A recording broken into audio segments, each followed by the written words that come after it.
So I have 35 minutes with you guys, and I have 40 slides. So that means I'm going to start right now, right? Because I want to get through all of it, and hopefully I can answer some of your questions.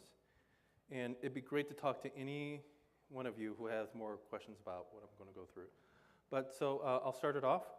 So thanks for everybody for joining. I'm hoping that everybody's finding something pretty interesting inside of Couchbase. 5.0 is sort of a big release, I think it is. There's a lot of cool features. So the thing that I'll be talking about today is, let's see, what about that? Offline challenges in delivering mobile apps that always work. And in the larger context of integration, right? I have pre-existing systems. I chose Couchbase Mobile. How do I integrate Couchbase Mobile into my current systems, right? So these are sort of the requirements or what people want. They always want it personalized. They want it anytime. They want it fast. Security is important to them, right? And they want to be able to they don't even think of things as offline, offline, online, offline. They just want to ask you, well, why can't I just use your app anytime I want, right? So the challenges that creates for mobile experiences is for data management from the cloud to the edge, data availability for apps that always work, data integration APIs for integrating into your pre-existing ecosystem, and that's what we're going to be talking about today, and data security from the cloud to the edge, right? So a lot of people, what they do is they have a homegrown solution in the beginning, and what they do is they have a real complex build and hard to manage, and sync is hard, right? When it's great when you're in the development world, but when that person comes back offline on maternity leave from 6 months from now, her data can't sync, right? So how do I handle those type of challenges? And just the offline experience is real poor because now I potentially have, this part is actually really complicated to do. And now I have to sort of build all these custom REST endpoints for REST request and response models. And that's sort of cumbersome to sort of manage, right? So in the beginning, right, you have your data that's inside of your infrastructure here, right? So it's sources of truth, and you have cache on top of that, and you have security associated with that, and you have its own internal infrastructure. And then, right, you don't want to expose your databases out to the open web, so then you have your web tier, your applications, and that has a specific data levels of security, right? And then eventually, data needs to get flow throughout to these different devices. So then you might have a sort of an ecosystem that sort of looks like this.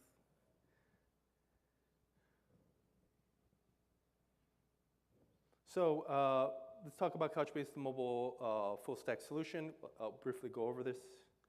So right, and there's sort of three parts. There's Couchbase Lite, Sync Gateway, and Couchbase Server. Right, Couchbase Lite is a fully functional embedded NoSQL database on the device. It's a library. It ships with your app. It manages the file, and you can even encrypt the file. Sync Gateway, this is sort of the keystone of this whole operation. This is where all the data does your synchronization. You can or cannot get pieces of different information. And then, right, Sync Gateway is completely stateless, doesn't save anything except some logs, because everything is stored as in a key value pair inside a Couchbase Server, which is flexible, highly scalable, right, or sort of our flagship product. Security is incredibly important to all of our customers, right? So, right, on the device, we use AES 256 encryption, and we use probably already the standard encryption libraries that you're already using inside of your organizations already, i.e. the industry standard encryption, data across the wire, done through TLS, and we have fine-grained read and write permissions inside Sync Gateway, and I'll show you exactly how you execute that. And now we have full RBAC in 5.0 with logging, auditing, and optional encryption on REST through our vendors, right? So how does this all look like? You have your device over here, device over there, and then you have Sync Gateway, and you can pull your data, right? And then you can also push your data, and then you can have it either continuous or one time. So it would sort of look like this. You have some JSON, and it just sort of, and you don't really have to do too much except make sure it's programmed and the correct URLs are pointed to. So we have this concept of filters, right? I don't want to download my whole database to my users, right? He probably only wants a small percentage of the data. So we have this concept of sort of the channels. And so we have this specific user over here, this yellow user here on the right. And then when he connects to Sync Gateway, he'll see these different documents that are inside of his feed. And right there, as you can sort of see, there's a sequence number associated with him. So between 17 and 20, there's 18 and 19, but they might belong to somebody else. He doesn't have access to them. So then you can sequentially get those pieces of information, and so then he can generate checkpoints off of them, so he can always restart from specific pieces. Oh, there's Sync Gateway right there. So let's talk about Couchbase Sync Gateway, right? So what does it do? Like I said, it does the synchronization between both the Lite and the server, sort of that cornerstone piece that I was talking about. It does data integration APIs through REST, streaming, batch, or event APIs. And once again, it can do that fine-grained user and role-based access control both on the reads and writes. And it's elastically scalable, right? So if I need more capacity, i.e. more users, more mobile users, or internal users to be able to do that, I can just spin them up, right? And then we have, for all major operating systems, and we have AMIs for all major cloud providers. So the idea behind Sync Gateway is, right, there's sort of like the request processing over here through the internet. We have security, and we have your sort of management or security policy that you can dictate. And we do that through this thing called channels. So there's Sync Gateway down here on the bottom. So let's say you have a specific user named Bob and Jim. And let's say we create a Bob channel and the Jim channel, right? So as data comes in, right, we put it in a specific channel, and we associate it with a specific owner inside the document that he gives us. So the idea is that they come in and they get allocated to those specific channels. So it makes it really easy. So when Bob comes in, we already know what pieces of information to give him. So there's no read side filtering. It's already predefined rights that are already set to his channel. And then we have the ability to, administrators can do fine-grained access control, so they can say, well, on these type of documents with these type of values, you do or do not have access to write to these specific channels. And for the authentication, so there's sort of 4 methods. So I like to try to teach in both methods. So some people are very visual learners, and some people are more sort of like, they like to read a lot. So I broke it up in like this. So we have basic auth, who are you, what's your password? OpenID Connect, this is becoming more and more of a standard. So the ID is that I use these specific standards. So there's an authorization, implicit flow or auth flow to be able to do that. I have custom auth, and then I can have Facebook or Google auth. So these are already built in. So for your more visual people, which is myself, it looks like this. I have a device, I have my auth, and these are all the ones that are built in. And then you go to the third party, right?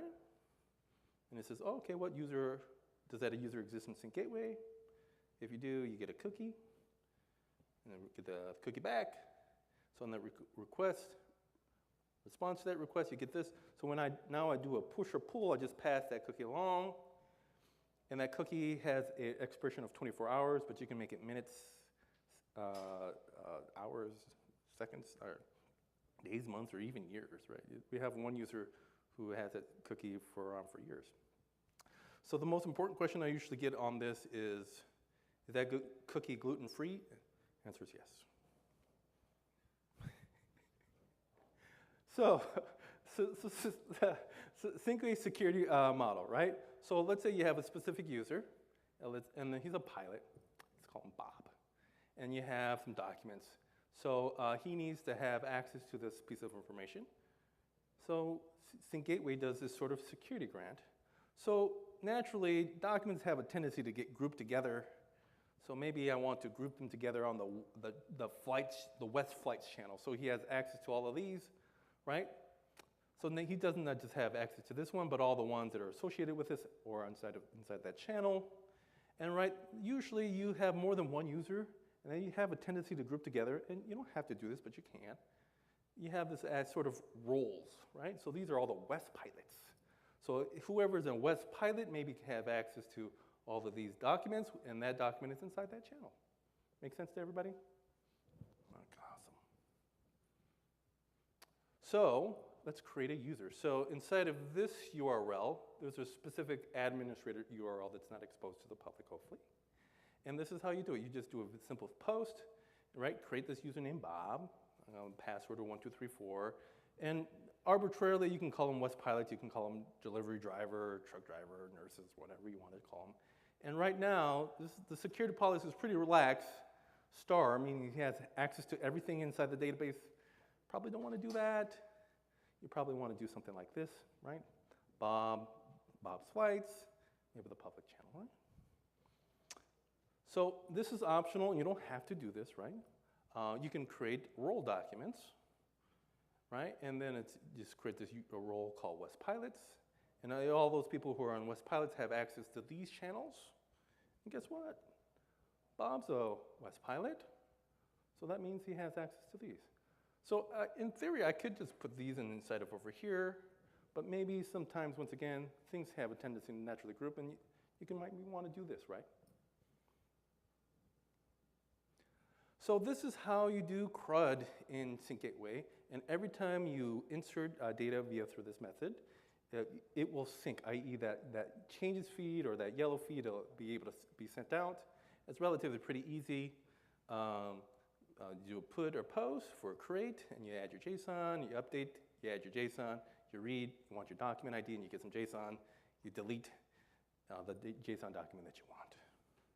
So this is something that I don't think it's a big secret, but I like talking about this, and it's great to have you guys here so I can talk to you about local documents. So what's the difference between a document and a local document? Well, this one does get replicated, and this one does not, right? So this one will never be inside the changes feed or that yellow feed.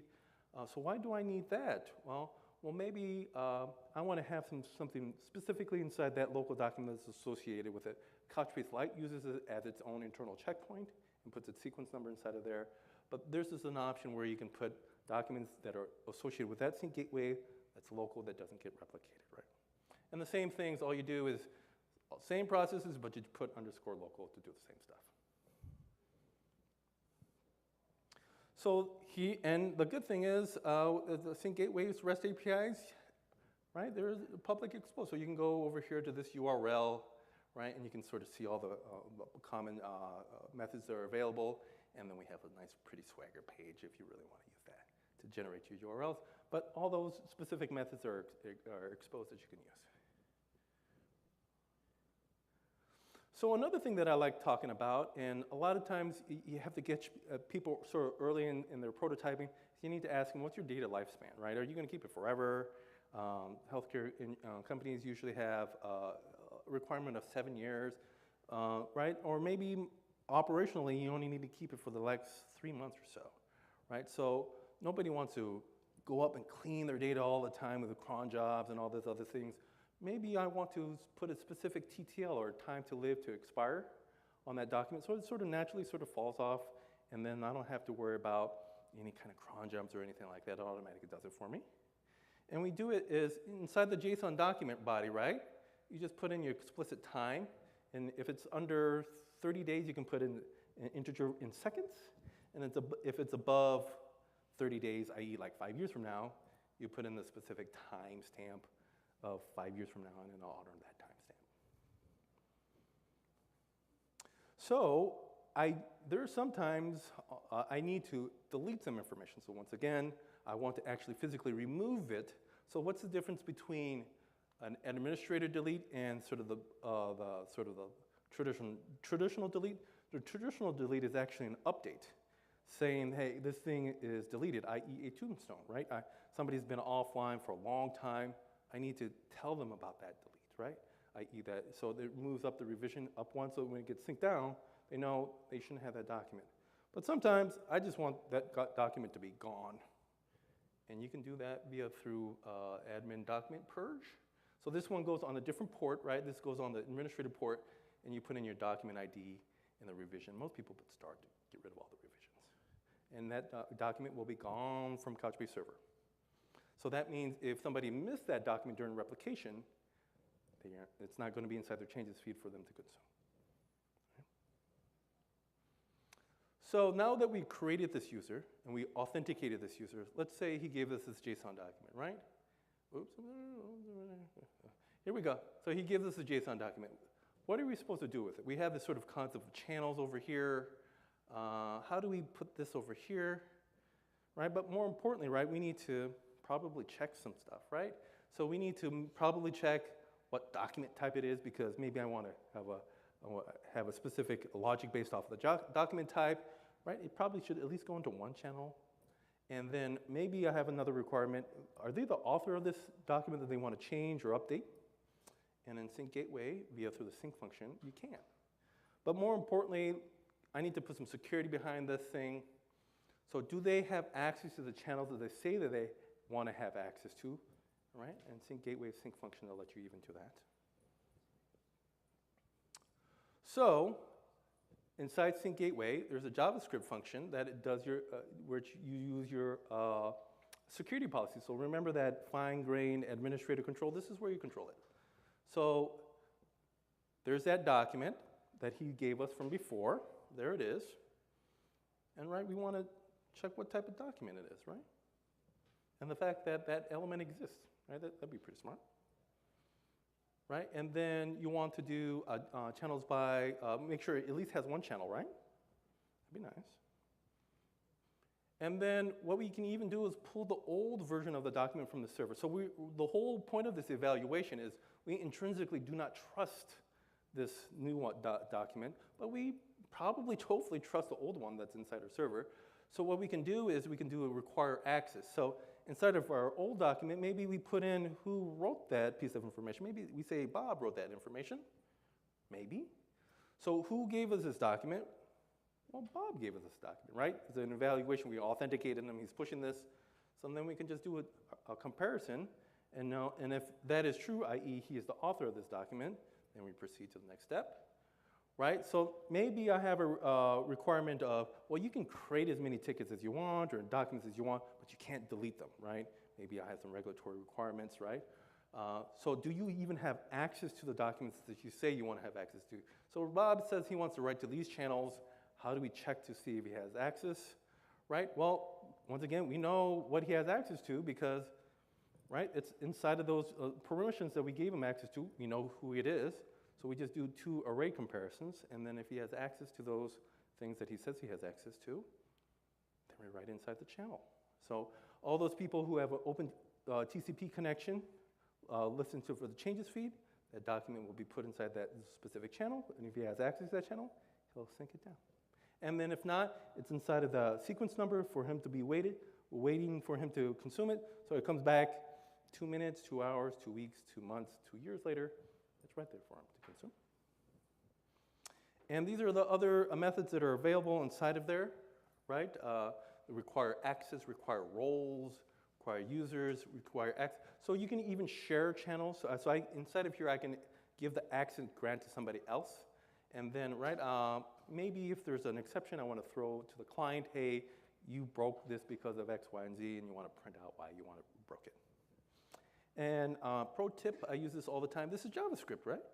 So I can use console.log, and I can write out anything inside the logs, maybe based off of specific security policies. I want to log this something that happened. Or I use this all the time to make sure that it's doing what I think it's doing, so that while I'm going through a development or UAT, that I can sort of figure out what's going on. And then usually in production, I just comment those out, right? So integration. So integration is actually relatively pretty small because hopefully it's pretty easy. So I'll spend a little more time on this. So we have the concept of users over here, the concept of channels, right? And then we have redundancy over here. So this has a tendency to have a lot of uptime. But they say, well, how do I get my data from the left to the right here? Because I already have these pre-existing systems, right? I need to be able to do that. And I say it's easy, right? So we have, remember, we have the concept of users and we have the concept of channels. So we can have one user who has access to all the channels, right? Or maybe a good chunk of them. And then what we can do is do something like this. So create our own little app over here, and he just does a pull request, long pull for all these changes, and he can process these documents come in numerically, right? And unfortunately, I can't convert this relatively pretty simple JSON document to one or more tables inside of here. Somebody needs to do that business logic, but it's actually relatively pretty easy to do that, right? So the idea is it just goes like this, and from that JSON document, you can sort of query your systems or do whatever you want. So how easy is this, Fujio, to do this? You can do it in about like 12 lines of Python code. Right, that's how easy it is. I'll walk you through it. You gotta import some stuff, right? You declare the URL string. You start from 0, feed type's continuous, get the URL, and then iterate through it as it comes through. And then from this print line, you can do whatever you want, right? You can query your other systems, right? Oh, no, I don't. People keep on asking me for that. But guess what? There's a request library for Node.js also, right? So the next question is, Fujio, this is great, right? But I need to filter out. I don't care about every channel, even though I might have access to it. Can I filter out the Bob and water and the cake channel? Like, yeah, right? Just copy that and put that inside over there. And now your feed will just filter out those channels, right, for you. And guess what? This is what Couchbase Lite sort of does, right? Couchbase Lite can even do this. So this piece of code, Fujio, can I get that piece of code? Yes, you can. So this is a plugin for my GitHub page.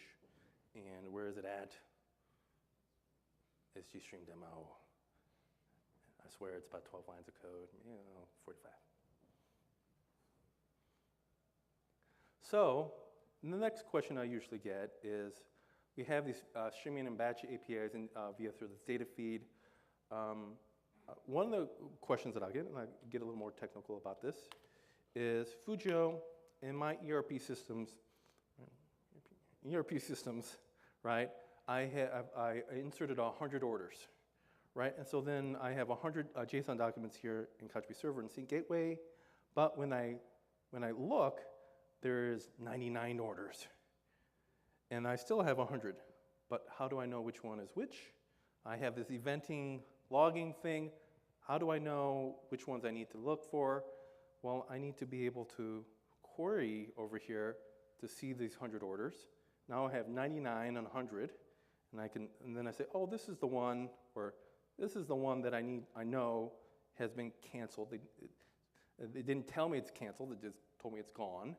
I need to be able to do that. So you can do that over here, right?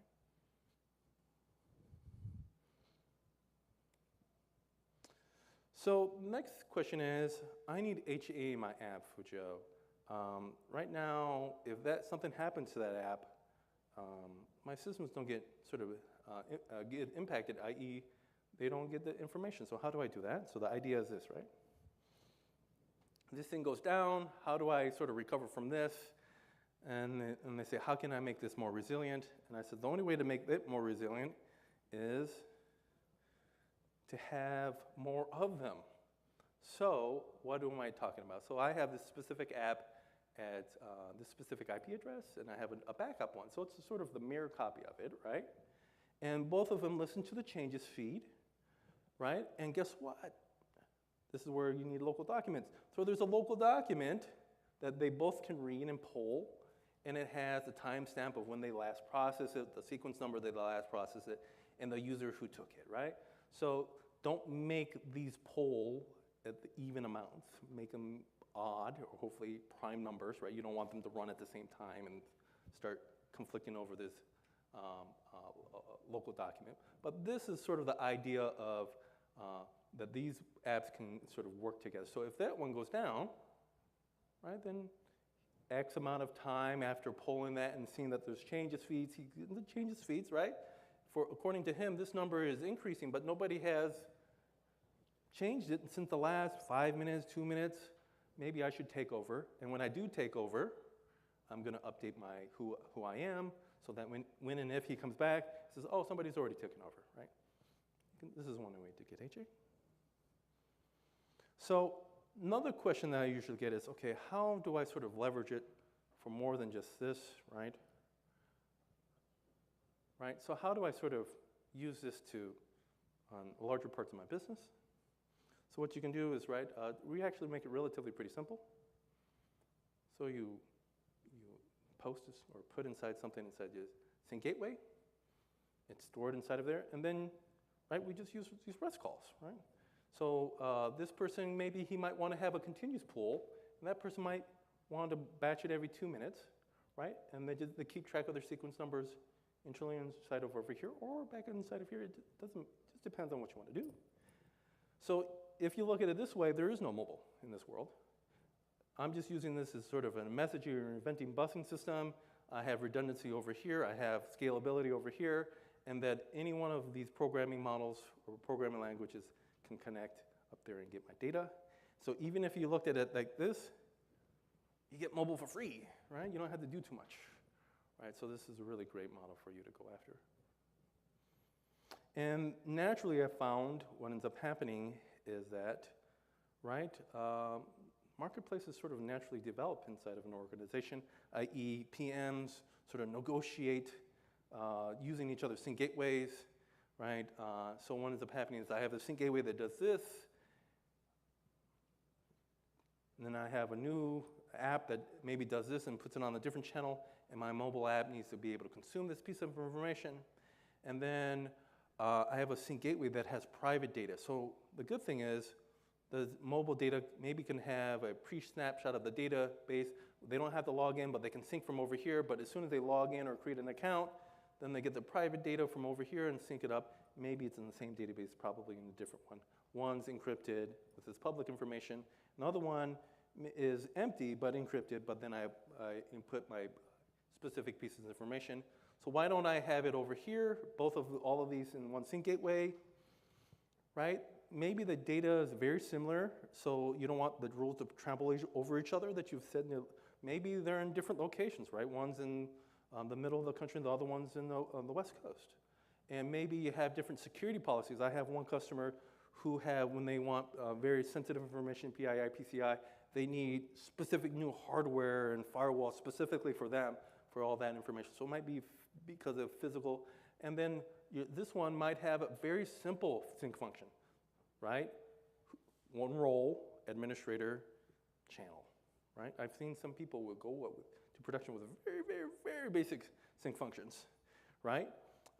And they say there's only one person who can write. Everybody consumes. And then I've seen very complicated sync functions based on this specific document, based off a switch statement. I want to apply this specific logic and be able to check both the old document and the new document to ensure that those pieces of information go into the correct channels. And then once again, right, it's not a mobile solution. There could be just some regular app that connects over here, and he can consume that same piece of information as before. So I've noticed that a lot of organizations, they sort of have this, and they're like, wait a second, we have all these REST endpoints that are spelling out, selling the same piece of information versioned. So why aren't we using this for a method to just be able to disseminate information and have it centralized and versioned? And they quickly realize, they start maybe like making a wiki that you can go hit these different endpoints that you can use. So conflict resolution, this is something, and conflict management, this is something that it's a little more advanced talk. I want to talk about it partly because it shoots so many people in the foot. So it'd be great to be able to sort of talk about it to you guys so that you can understand conflict management, right? So, right, it's okay to have conflicts. In a master-mastered, distributed, online, offline system, you will have conflicts. It's okay, right? So I have this app over here, this blue one to the right, and yellow one to the left, and then I have a document over here. So let's say they both get this document, and then they both change it, right? So he changed it from to New York and changed it to Chicago. They're going to hash differently, but there's version number 2 of this. It's okay for this to happen. 1, spell out your business logic on how to handle them. So what do you mean? Well, one might be, well, who created this? Manager always wins, right? That might be one specific method to do it, right? Or where was it created? That might be deterministic of that. And make sure whoever resolve these or see these pieces of information do it the same way. What you don't want is, what you want is somebody to say, this guy's the winner, or that guy's the winner. You don't want 2 people to say, he's the winner, oh, he's the winner, right?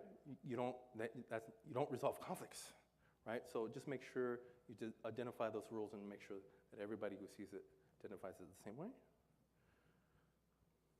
So how do I show this in conflict, right? Because both of these documents are in my database, right? I need to tell you about these conflicts, right? After I sync them up. But I need to at least show you one of them by default, right? I need to show you something. So the order of operation goes like this, right? It says, first of all, which one of these are deleted? Well, neither one of these are deleted. Okay, which one has the longest history, or the branch? Well, they're both the same size. Okay, then which one has the highest ASIC sort order? Well, 5J0 has the highest ASIC sort order. So by default, if I ask for document 123, I will get Chicago. But New York is over there still. It's waiting for you to resolve the conflict. So let's say this happens, right? I updated this. I went from Chicago to New York, and I eventually pushed back. Oops. Okay, here. I eventually push it back up. So who wins? Not deleted. Longest history, he sort of still wins, right? So is the conflict resolved? No, because he still exists, right? So let's resolve this conflict. So in the Sync Gateway, right, that's what we're talking about, what you need to do is you ask for the same changes feed. It's the same changes feed as before, but all you need to do is ask for, actually just put that guy in there and ask for, only give me ones that aren't deleted. And for this document, when you show it, you'll have 2 elements inside of this array, right? That guy and that guy. And then the default winner will always be on top for this, for example, in this case, it'll be 5. So if there aren't any conflicts, and if I just see this, this would just only be an array of 1. Make sense? So to resolve this conflict, I still haven't resolved it. I found it though. This is what you need to do. You need to make a decision, right? I.e. delete one of them, right? So I'll decide I want to delete this one for whatever specific business reason. So after I see this, now the logic kicks in. Which one's deleted? That one's deleted. Well, then default show this one. So why do I need to do this? Well, I need to tell everybody that, hey, this is a conflict and you should delete this, everybody. But if everybody deterministically deletes this, they're going to say, oh, thanks, but I already did it. Right? Make sense?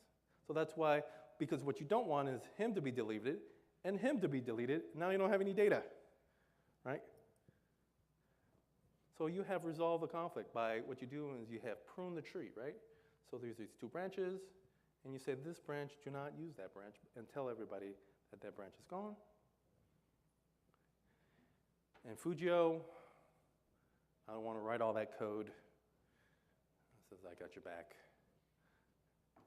You can, so that deterministic logic of that, if you want the highest one to win, and you want to remove it automatically, you don't want to write all that code, there you go. It'll automatically do it for you. And I wrote it in Python because most of our customers use Linux machines, and they already have Python already built in, so it's sort of easy for them to bootstrap this thing. Especially when we're in production and they didn't think they would have conflicts, and they did. Right? So I can't delete everything, Fujio.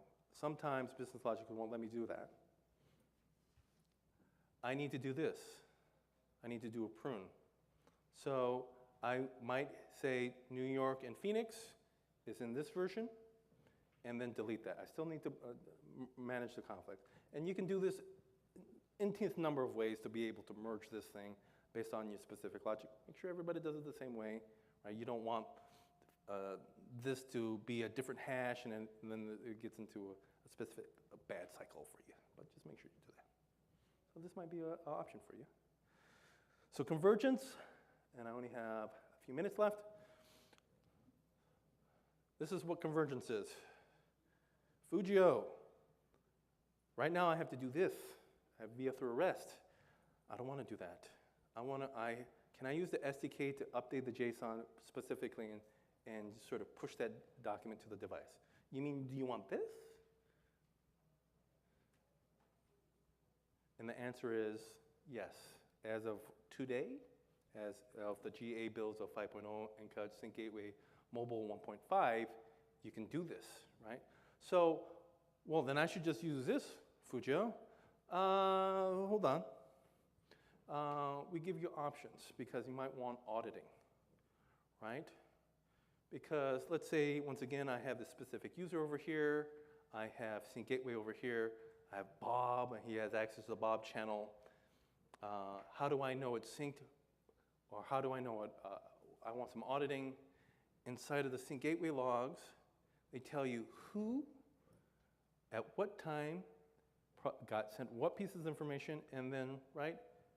And then if you made a checkpoint saying that, yeah, he did it, there you could have it right there. So maybe you want that auditing inside Sync Gateway that you normally have, because if you go through the SDK, now you have to write that, and people are like, I might as well just maybe keep doing this. But if I have high performance needs, the SDK is probably always the best bet to go. So, why Couchbase? One platform, right? Complete and secure from end to end. We have a lot. So if you ever have any issues in production, all you need to do is give us the logs from over here, and over here, and we'll help you solve your problem. And that's it.